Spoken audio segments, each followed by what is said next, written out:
Some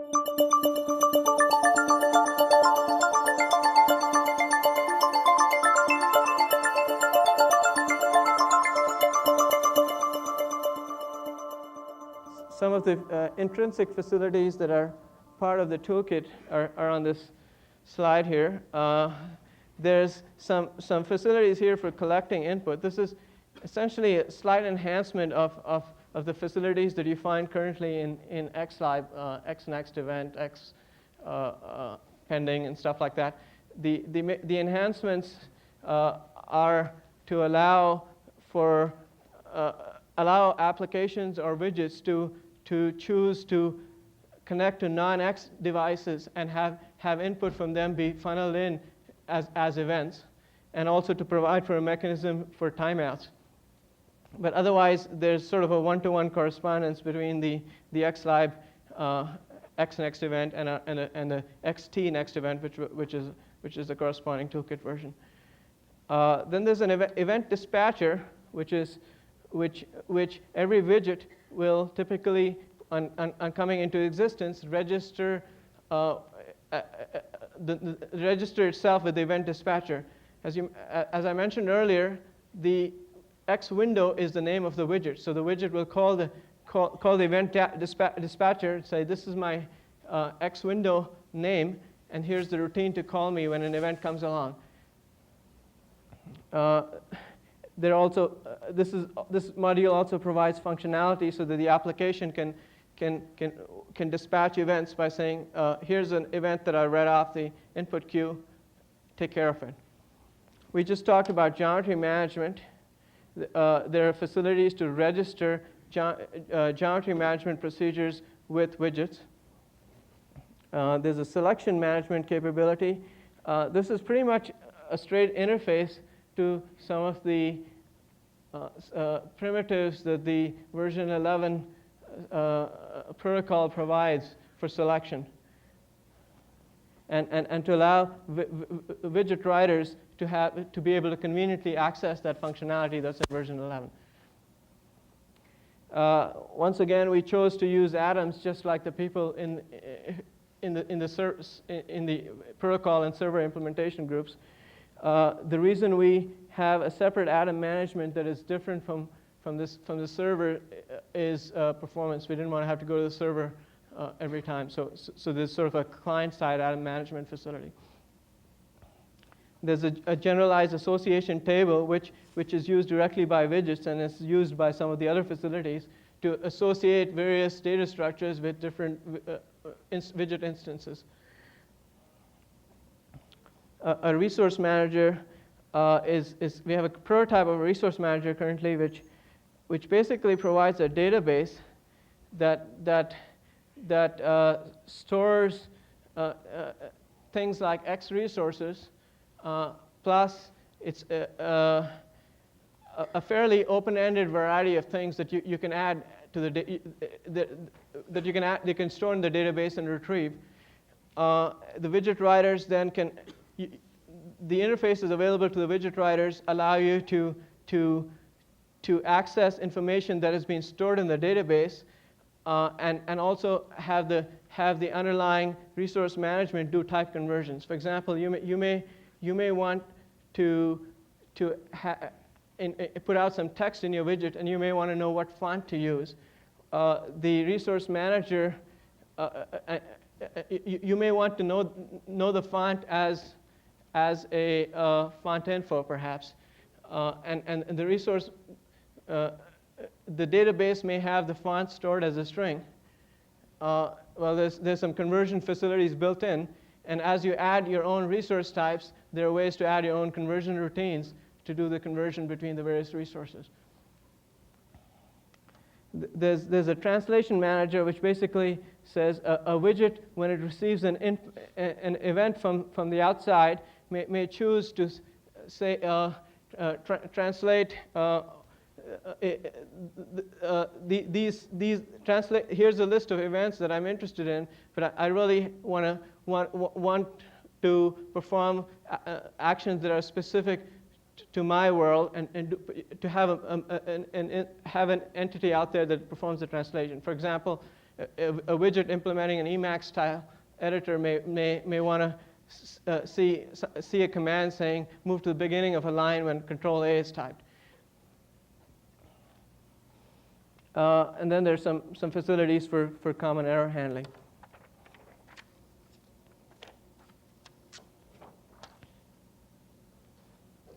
The communication with widgets is primarily through, aside from the initial creation request, is primarily through messages. We propose a primitive xtsend message, and you give the window corresponding to the widget, and you give what the type of the message is and an argument list. The types of the messages, some of the common types that we envision right now are the following.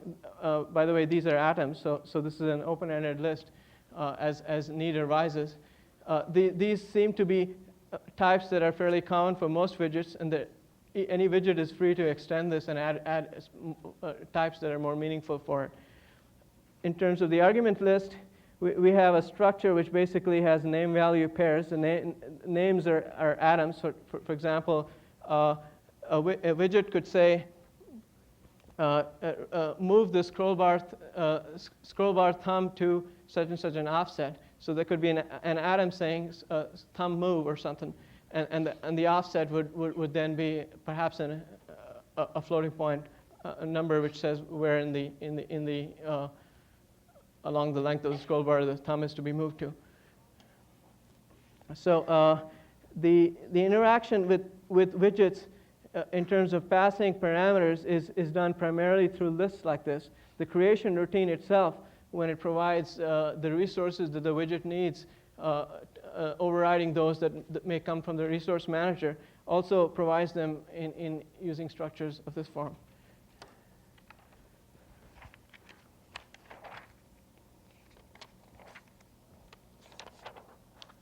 This is just a list of some of the widgets that we think we will be able to provide in the time frame, and most of these are common ones: buttons, various flavors of radio buttons, or pick n out of any number out of m buttons, and textual subwindows, and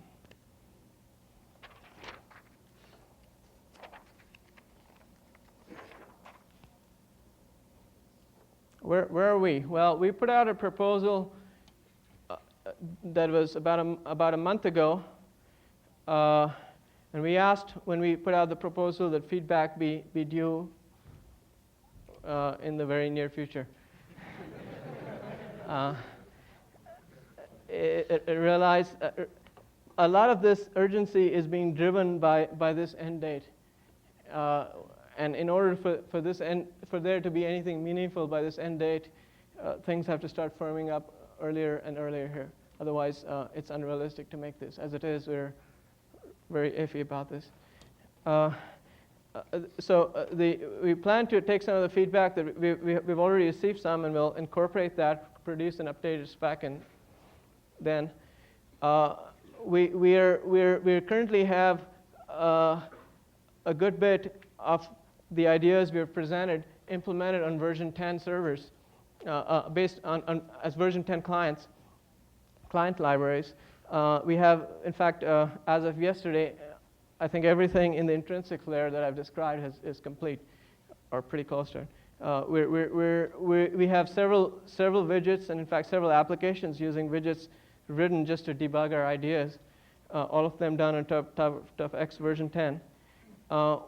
Since we will not have access to this version 11 server for a little while yet, we plan to produce a subset implementation of all the things I said roughly around the start of March, and this would be an implementation done in version 10.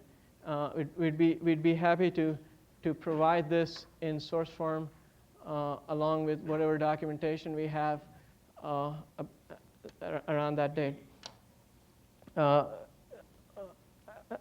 Following that, we will then be working on the version 11 release. This is going to be a really hard date to make, and hopefully we'll make it. This is when version 11 goes out of the door.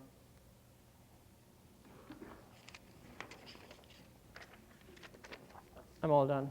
Any questions? How does it relate to XMenu? Does anybody actually is XMenu being used, and will this be when you implement the XMenu interface in SME? The question is, how does this relate to XMenu? Is XMenu being used as part of this? The answer is, the emphasis here is on being able to build things like XMenu. One of the things that somebody could do, and I'm not saying we will do, is actually layer XMenu on top of the primitives we have here.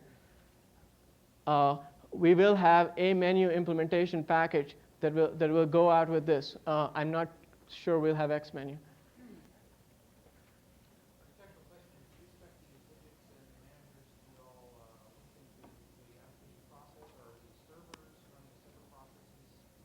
These are all the widgets and the intrinsic managers are part of the address space of the client in that sense, yeah. The second question on widget communication, is that within the process, or I hope, or is it running the server?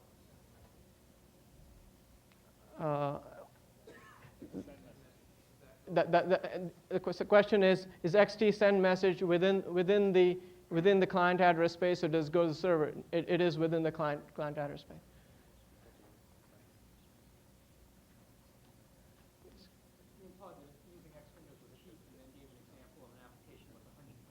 Yes. Given applications where you have multiple applications, each with fairly complex interfaces, 100 windows seems like not a very large number at all. More than a magnitude of 500 windows seems much more reasonable. Now, from what I understand of widget, comment on how you think that might perform. Still think it'd be acceptable. Well, I mean, I guess the best thing. The best example to date is a front end that's been built on top of various versions of this prototype toolkit for MH. Okay, and it's, from what I understand from talking to one of the implementers who's been doing it, in fact, it's currently using for each of its buttons 2 windows rather than 1. It's sort of a gross efficiency crock at the moment. So in fact, the number of things, widgets visible on your screen in that one application is of order 80, I think I counted on my particular mail system. But in fact, it's much closer to 150 in that one application. And I sometimes have multiple of these up on the screen at once. And it seems to work fine. Sometimes I find this amazing, but it does seem to happen. I mean, clearly at the level of 3,000, we can. What's really saving you here is hierarchy. Okay, it's relatively seldom you have all that many windows in a single level hierarchy of the window system, and that allows lots of simplification inside the server that gets you a lot more performance. If you put 3,000 top-level windows all over your screen, I guarantee you things will get slow. This has been done. It works, but it's crazy. But 150 scattered among different widgets so that they're enclosed in larger frames seems to work just great. And there's existence proof of this. Back there.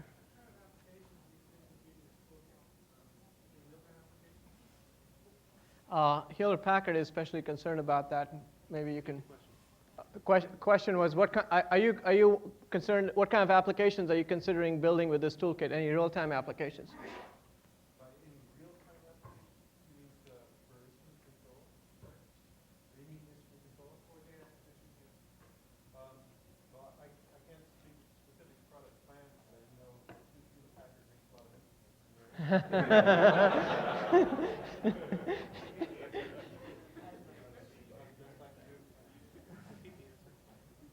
The answer is I can't speak for any specific product plans, but Hewlett-Packard makes lots of instruments. Some of the widgets are described in the document as being circular or elliptical, and since you're making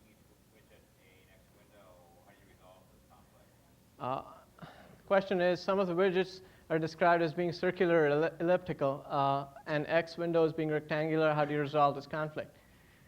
I can't recollect which widgets were circular or elliptical, but if they were, it's just for graphical niceties.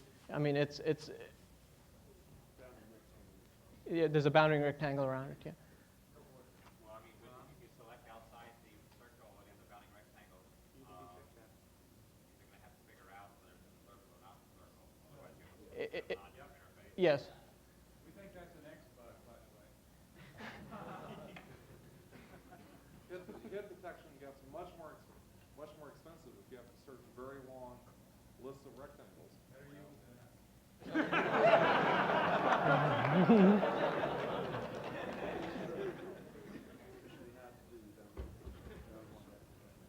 Last question. Yeah, one more. I'm interested in WYSIWYG kinds of things. Do you use these widgets for that?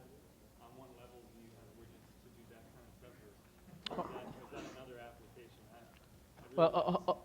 Well, hopefully the text widget that we provide will be going in that direction. It may not have all the functionality that you need to do all. The question was, do you have the functionality in there to do WYSIWYG type of applications? The answer is, all the hooks are in there.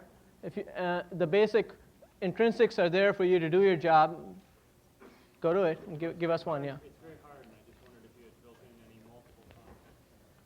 Let me make a comment on that. We view that the WYSIWYG editor problem is really a data representation problem, not a visual problem. We believe that the widget windows that we have allow us to do all of the output aspects of WYSIWYG editors. We don't want to get into the representation or data format problem, which is the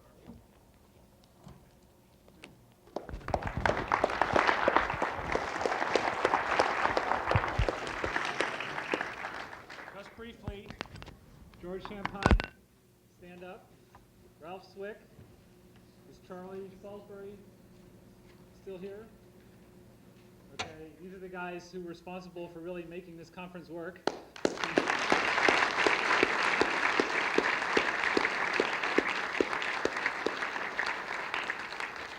Okay, characteristically late. But we would like to encourage people to stay around for a while for questions and answers. And we're open to things here. I mean, you can ask questions about any of the speakers you've heard today. Other things I want to encourage, a lot of people have been asking me, is anybody doing Mumble? And I say, okay, a great thing to ask up here is you can stand up and shout, is anybody doing Mumble? You know, let's meet over there if you're doing Mumble after Q&A. Okay, so those things are encouraged as well. there's one announcement. Is Tony here for the imaging VOF? Okay, that's sort of a race condition in the announcement. Let me read you the text that Tony would prefer so that we get the right set of people coming to that announcement, coming to that VOF.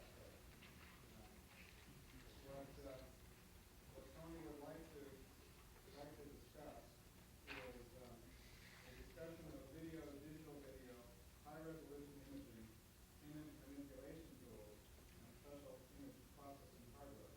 In addition, an image file format. So that's somewhat different in the sense that it's in it. No, this is the imaging video application. It's at 2. No, that one's at 2 p.m. Okay. The mic has been put away, so people are just going to have to shout. Questions? If X version 10 has been out for about a year, and I guess it's going to be about a year before real version 11 products get out, how do version 10 systems and version 11 systems talk to each other? Okay. There are a couple of different answers to that. One possibility that has been kicked around, and I don't know whether it's actually being pursued yet, is to actually build a version 10 server that speaks version 11 out the back end, okay, and layer the servers on top of each other. This will be a bootstrap mechanism, okay? This is not a long-term solution, okay? This is to say, I've got version 11 clients that I'm really interested in running, and I haven't converted some of these crufty version 10 applications yet, okay? But I still want to use them, okay? This will give you a mechanism to do that, okay? Another strategy is worrying about conversion tools. How do I convert from version 10 to version 11, okay? There are some ideas around there. There are no warm bodies who any companies have identified to work on that problem. There's only so much that people inside Athena can do, okay? If there are vendors out there who would like to stand up and be counted to contribute something, that would be a very useful thing to try and contribute. Yeah, I've given it a lot of thought. I've spec'd out a fair amount of what you could do. But the real problem is, and some piece of it we'll do sort of along the way. But to do the job right is more work. And there's no warm body assigned to that particular task at this point in time. If has a warm body that is already begun designing a version 10 server output talking version. Okay. Aren't completely available. HP's also working on that. Can you identify yourself? I'm on computer from digital. Get that to Rob. Maybe the two of you ought to get together if you're both working on it so you don't. I have the problem in that I don't have a version 11 server. Right, alpha test is coming soon. Okay, another question. X11 documentation. That's not a question. Is there such a thing in?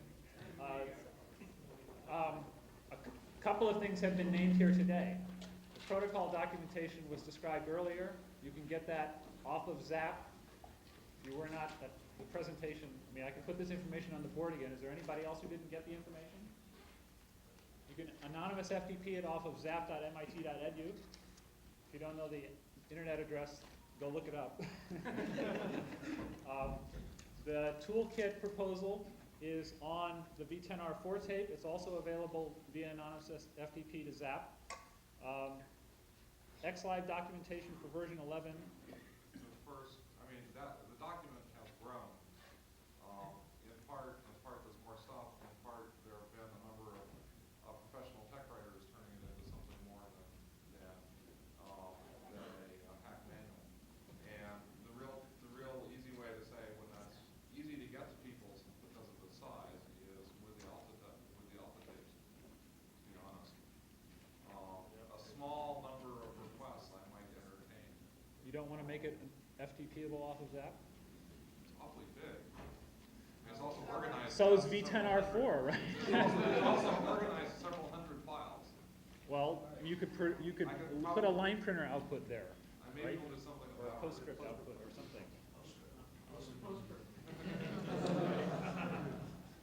Whatever your thing for this. More question, for the documentation, X version 10 had really no user documentation except for the man pages, which it's fine for some people, but other people trying to learn it, the X Windows system had severe problems, like, what's a man page? They didn't know what a man page was really.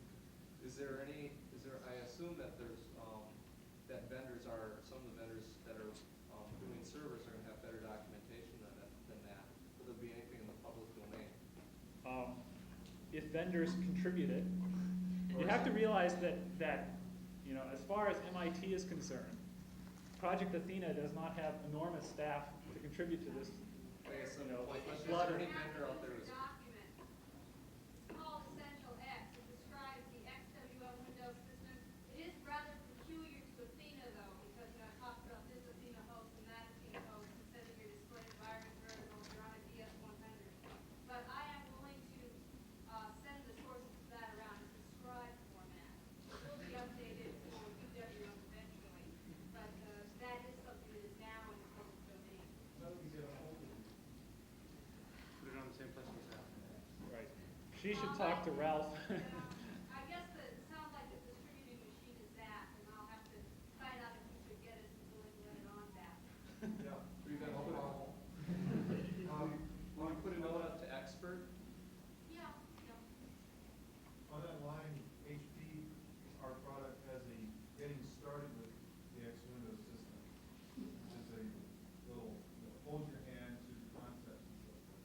selling it independently? No, it's pretty specific to the implementations also. How do you install it? And this is a series thing on the computer and la da da. Right. And we didn't think to, never even consider it. Maybe we ought to. There's nothing in here that's specific.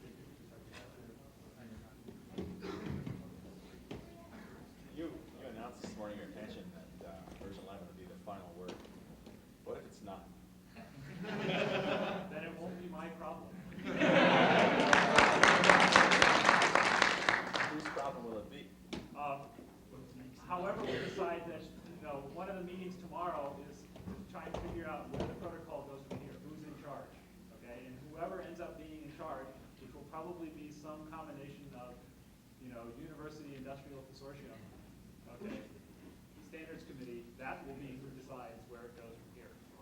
Okay, You don't have much but interest in one of the bosses tomorrow is to try and get input on how that should happen. Probably won't change when they try to make it as a standard outfit. Then you change the motion. On the subject of muffles, I'm interested in the problem of running X over low speed lines to display devices like PCs. I'll be hanging around after the Q&A session for a little while. If anybody else is interested in the problem, I'd like to choose tomorrow. Okay, do you want to hang out your name or identify a corner or something? My name is Alan Lankerman, and I think that would be my corner. Great. What applications will be distributed with X11? Has that been decided yet? I think it's as much what gets done by when than anything else. I mean, clearly there must be essential things like terminal emulators, right? Clock. Hey, I don't wear a watch. That's essential. I hope we can arrange with Berkeley to have the port done along with Chris Kent getting a base work. I think a lot of this. Don't anybody do base work. Chris Kent's already done base work. I think a lot of this will depend on, what beta test sites do. Okay, if they turn around code and put it in the public domain and get it back to us, then maybe on the MIT tape there'll be lots of interesting things again. But it's going to depend on that kind of thing. We're going to have to be creative. I've got a question. I'm a little confused. Is the X-Write Lab was put together by HP and others a subset of X Toolkit or a different toolkit? I'll try and answer that question if I get it wrong. Sure. On the V10R4 tape, there are 3 toolkits. Okay? And the stand with V10R4 is, sort of pick and choose at your own risk. Okay? The intent for version 11 is a melding, so that there is one. Okay? There is the X toolkit, and there is a meeting of the minds. Right. There's a design document for that, and we'll request a comment on that. Okay. But that's the intent. At the moment, there are these 3 separate things that are all basically the same but different. Okay. And general agreement that they can make them be the same as opposed to being a little. And then the worst of it was there was no overriding winner. Each of them had their strong points and their weak points. Had we been able to clearly choose between them, that one was really really demonstrably considerably better than the others, we wouldn't have fallen back to the mealy mouth position of all 3. The point that I was trying to make this morning is that since we have customers who have to migrate their software, and you have to be supporting our customers and X-rays in the public domain, so we're providing a porting path onto the standard once we can figure out how it's stable. And there's been a lot of talk about policy independence in all libraries. A number of vendors I've talked to want exactly the opposite. They want totally constrained user interface. Right. Some programmers can't get out of control. Is there anything you've done about that? By the vendors or by us? You see, by anyone you know about. I mean, to me, it's not. It's not something that I can answer. The vendors would have to answer for themselves. I mean, there is a war to be fought. Such a thing. If they put it in the public domain. You'd have to ask that of Ralph. since he is Mr. Eventually, MIT doesn't want to be in the software distribution business. Right. So, Okay, as far as Athena is concerned, they're sort of in this situation by default at the moment, but Athena's long-term goal is to get out of this business and to get it back from vendors rather than giving it to the vendors.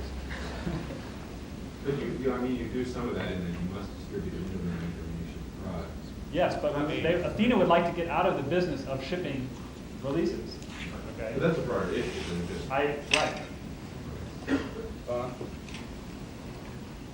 The problem with the statement about everybody wanting a legislated or consistent one is they always want the one they want legislated. Right.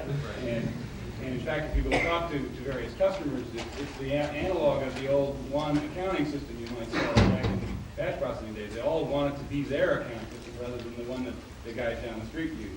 So we're a long ways from one that everybody buys into, and that's one of the reasons why we're trying to do a lot of mechanisms so that war can at least be fought on an equal footing. Right. I mean, I'm sure you're going to see examples of this. I mean, there are, at CMU, the Andrew project, okay, is going to be building a tiling window manager, okay, and that's going to be what's on campus, basically, okay, and I'm sure they're going to have a user, application level user interface to go with that all their applications are written to.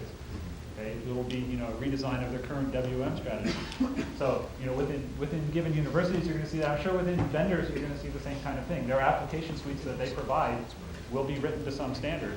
Now, whether vendors can get together and agree on standards at a higher level. Well, or whether vendors even really open to put this stuff in the public domain. I can see if they might not. It gets hard. It gets hard. Along the lines of who's doing what, is expert an appropriate forum for posting mini marketing information saying, gee, I'm messing around with a drawing package, has anybody else done this, or is anybody else thinking about it, or has anybody else done the right thing so that I don't have to do it again? I mean, simple things like that. A lot of the questions that have come out already are, is anybody doing this? I mean, is expert appropriate? I haven't seen much of that on expert. The answer is that I can't answer off the top of my head. I mean, given that it's going through the ARPANET, there are restrictions on how you can use the ARPANET. Okay, not necessarily. It's nothing peculiar about expert. But saying, I'm interested in a drawing package, and I'll put it in the public domain, fine, if I have to write it. But in general, people asking about other people, is anybody else working on Mumble? That's perfectly fine. Okay, and the usual policy is sort of, if someone asks about Mumble, then you can sort of tell them, yes, there's product that you can go buy that does Mumble. Okay, but it has to be in response to somebody saying, is there a Mumble? Not, I have a new Mumble that you want to buy. I was just going to say, what about future these types of things? Is there other kinds? Okay, do you want another one? Yes? Is this one good? Yes.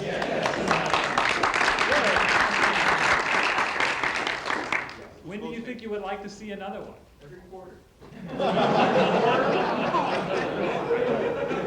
Is someone willing to run the next one? How much money how many people would pay $100 to come to this?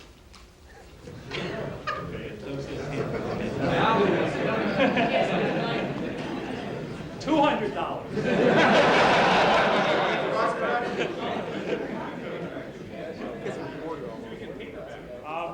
This was a lot of work, okay, and a lot of work on the part of people who have never done this before and probably never want to do it. Who would like to get back to some fundamental research that they've been avoiding for the last 6 months by working on other things. Speaking of you doing more work, you said at the end of this you were probably going to send something to everybody who attended. Yeah. Would it be possible to include on that sort of electronic bibliography of all the people who said, well, if you FTP to this machine or if you write to me, I'll send you the address. How about a notes file? Why don't we get a notes file going on? Don't talk to me. I'm not even sure I know what a notes file is. News. let's put it this way. The size of the expert mailing list is monumental. It has broken our mail system numerous times, as all of you know. Well, some of them don't know because they never get. That's right, some of you may never know. I think experts inactive. Right. So, it is clearly time. The problem is getting somebody to get the mechanism in place to do the gateway and getting almost everybody off the basic mailing list except people who don't have access to Usenet stuff and so on. There's a lot of stuff here there. You think that there shouldn't be those files, just keep it on the mailing list? No, what I'm saying is you can't say that there is no mailing list whatsoever, because there are people in the world who, believe it or not, who have no easy way from whatever they work on to read Usenet news, okay, even though they can receive mail. That's the fundamental problem. That's why there's always been this, for many of the interesting groups, there's been a parallel ARPANET mailing list along with the Usenet news group, because that's not the whole world. George, verify that we are going to send information about the videotape to everybody. To expert. To expert. Oh, not to everybody registered. Both. We could do both if there's interest in doing that. I think there are a lot of people here that are on expert. Either we should send it to everybody or we should announce it through all the same tabs that we did before. Let's ask a question, how many people might be interested in the videotape? Okay, that's enough. We will post to expert, we will try and post to expert the names of all the speakers and their addresses again. Will the speakers have electronic copies of their overheads available? We have warned them that we were not going to redistribute them. Okay, and it will be up to them. Are there any speakers here who will not have electronic copies of your overheads available? Those who have hard copies, presumably. When project has been expired, when Can't hear. public domain will not exist. I don't know if that was a question or a statement, so repeat it. So when project Athena will expire? Basically, my question is, if I have sun, like, I have X, and then project Athena will expire, and sun will not support X, well, I get the new one. Maybe you should ask the son that. No, I'm asking you when Athena expires. It's June of '88. The present contract expires June of '88. It's possible that there will be extensions after that. MIT isn't doing the sun for Berkeley yet, so Berkeley will be the ones to get some. So isn't there a system at Berkeley that's meant to be a public depository for X, public domain X stuff? Yeah, good stuff. Yeah. Yeah, that's Prang at Berkeley is available, and you can just FTP to it and get whatever you want. It's kind of an open distribution Bitbucket, and stuff kind of wanders in there, and unfortunately sometimes it gets in there and it's broken. But sure, anything you're interested in fact, everybody ought to do this. Just get on to prang@berkeley.edu, and there's directories there, and there should be some README files that explain what's there. Are there spells at Berkeley? PRANG. Recommendation, for all the files that are stored on ZAP, it would be convenient if they also got copied into a similar directory structure on Prang to avoid many, many megabytes going across the country more than once. Okay, I'll mention that to the guys that are running that. I don't know, that machine is actually belongs to one of the people. I think it was actually donated from DEC, and I don't know if he's got the disk space, but if he's got the disk space, I'm sure they'd be glad to do that. So. If somebody would like to volunteer to become official repository of things, I'm sure It's a non-trivial amount of work. It's a problem. It's not me. I'm not. But somebody's already doing it at Berkeley for the local environment. Since I'm coming from the wrong side of the Atlantic, obviously, do you think there's a possibility if we set up a distribution somewhere in Europe that we could get really all this material and distribute it on tapes? Or are there any legal or export license problems around this? I mean, I think the stuff on Prang is sort of less known lineage, okay? I mean, it's sort of what students decided to put there. It's real random. Yeah, it's really a random assortment of stuff, and that's in some sense why various random things I didn't pick up for the release 4 tape was I didn't know where they'd come from, okay? The stuff out of MIT, we have some belief we know where it all came from, and believe and hope that there isn't any legal problems with distributing it to anybody who wants it. Okay, but there was other stuff on Prang I would have just assumed distributed, but in fact just didn't have time to sort of track down the state of it. And that's sort of the difference. Prang is this random thing, and then there's a distribution tape which is believed to be consistent and has some chance of building more than one or two flavors of Unix. The Department of Commerce won't let you export microfaxes. Do you think they'll let you export X? The last time, I mean, the MIT distribution is educational software. I believe that goes around, turns out to go around a lot of that. X is right? Right. No, Unix code is not distribution. One person. Frank? Okay, we shipped out X to our sites over in Europe, but just want to point out that HP and DEC and I believe Siemens are proposing X to the X as the standard windowing system to XOPA Council, which is the standard setting group in Europe. And it could be that the logical distribution point, if XOPA adopts X, it would be XOPA. And distribute that in Europe. And that might be at the time. Basically, a majority of the hardware vendors in Europe. I'm the chairman of that group.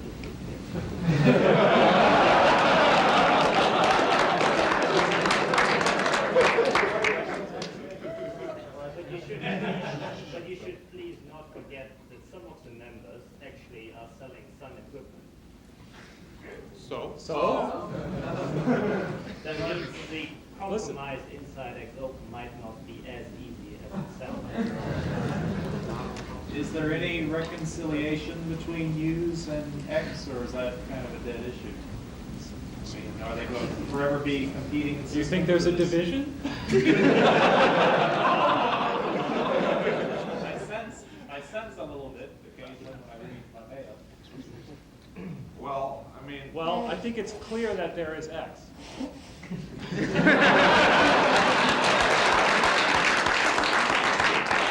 I mean, I don't want to get into political games, so I'll stop. I won't say any more. I guess the other comment is that you should go look at what Adobe said this morning. Can I ask what they did say? What did they say? Well, since this seems to be of major interest, which is not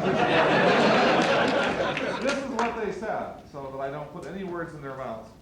Adobe Systems Incorporated today announced plans to develop a version of Postscript for displays, which will be suitable for use as a graphics extension to windowing systems. Postscript, a page description language developed by Adobe, is the leading standard for printing on high-quality laser printers and typesetters.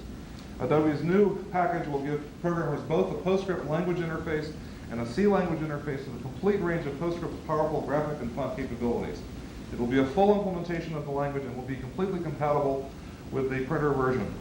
Applications will be able to use a windowing system to manipulate windows and use Postscript to create their images within a window in a fully device-independent manner. This will make it possible to present on the screen the same text and graphics that can now be printed by Postscript laser printers and typesetters. The X window system developed at MIT and supported by a large number of workstation vendors is one of the windowing systems for which a Postscript extension will be available. Adobe expects to have the package completed by the fourth quarter of this year for licensing on an OEM basis to workstation manufacturers. Postscript is a registered trademark of Adobe Systems Incorporated and Robinson Adobe Systems. That's what they said. Any speculation on other Windows systems you might use? Probably whatever makes money. Right. They're in business to make money. Questions? No more questions. You touched briefly onto the point that strings in the X11 protocol can be 8-bit encoded and 16-bit encoded as characters. Have you ever looked at some of the mixed representations, like the International Teletext Alphabet, which uses diacritical signs, which is very important in Europe for X400, the new mailing system. Scott, do you want to I'm sorry. respond to? The question is about mixed character representations, 8 and 16-bit, the X.400 teletext stuff, and so on. Well, a lot of these protocol issues are font issues, really, and in terms of how you map what the byte encoding or character encoding is under the particular glyph you want to display. And I think it's the intent to leave a lot of that deliberately vague in the X server, okay, and allow a lot of fonts to be presented by each vendor. So, for example, a European vendor would choose to present a lot of European fonts, okay, and present the byte encodings they wish. Okay, now it's leaving it a little vague, and I admit there's not a lot of standardization there. But I think we'll see that become more standard over time. Is that satisfactory? No. Do you have a proposal? Well, XOpen has worked on a large package of software describing all the network things for internationalizing Unix, which is the other problem. And I think some of that material might be helpful. NFS is one of the things.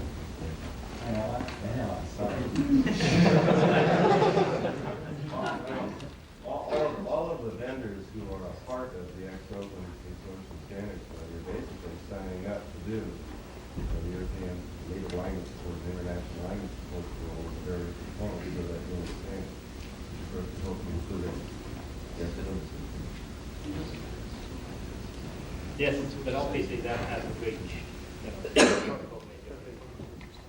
Well, I mean, X does not talk in ASCII or anything like it. It is just I merely have understood indexes to that, a yes. glyph. Right. Okay, there is the issue of what glyph is where, and that's an interesting problem. Yes. Now, in the spec, there's a recommended Especially in a encoding. network system. There's a recommended encoding for Japanese language systems, okay, in the 16-bit space. But there's a problem with the European languages because there aren't very many agreed-upon standards for what the encodings are there. I think you should study this subject. Okay.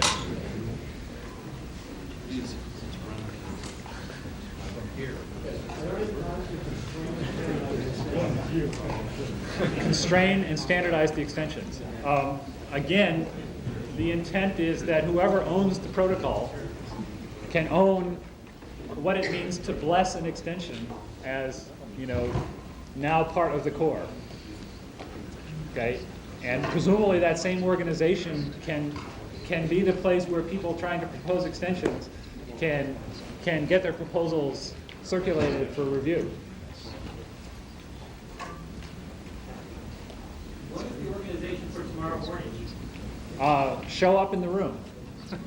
In each room, hopefully there will be a chairperson who will try and keep the discussion coherent. And I believe they're named in the handout, except for the window manager is going to be Mark Manass. Any more? The comment period for the X11 toolkit closes tomorrow. That was what was on the slide. That was for the first round. Another comment round? I think. Well, the reality of trying to implement things in the version that I was telling you is more static. I mean, I realize that giving you a proposal today and expecting you to comment by tomorrow is unrealistic. But we have another alternative. Well, what we would like to do, HP sees this as the X toolkit is an experiment in the driving firm out in your product quality. And obviously, to get the 11 time frame, you have to get your design laid out and then implement it. We don't have a lot of time taking comments, but not many people actually have a copy of that proposal, of our toolkit proposal, and that needs to be more widely disseminated, and that we can get some copies made by tomorrow. And read it over, get comments in, Ron's group and my group, we want to be working on good stuff. but I put it in my paper, so let's make good things standard, and make better things better.